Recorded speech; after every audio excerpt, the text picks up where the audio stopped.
حدیث نمبر 1022 حضرت اون بن ابو جحیفہ رضی اللہ تعالی عنہ سے مروی ہے، فرماتے ہیں ان کے والد نے رسول اکرم صلی اللہ علیہ وسلم کو چمڑے کے ایک سرخ خیمے میں دیکھا اور حضرت بلال رضی اللہ تعالی عنہ کو دیکھا کہ وہ حضور علیہ الصلاۃ والسلام کے وضو کا بچا ہوا پانی لائی۔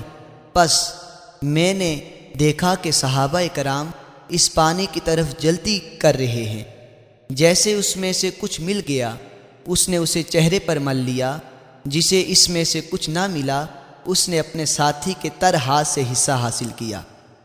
پھر میں نے حضرت بلال رضی اللہ تعالی عنہ کو دیکھا، انہوں نے نیزہ نکال کر گاڑا اور نبی کریم صلی اللہ علیہ وسلم سرخ جوڑے میں تشریف لائے۔ آپ نے پنڈلیوں کے نصف تک کپڑا اٹھایا ہوا تھا۔ آپ نے نیزے کے سامنے اور صحابہ کرام نے آپ کے پیچھے نماز پڑھی اور جانور نیزے کے آگے سے گزر رہے تھے۔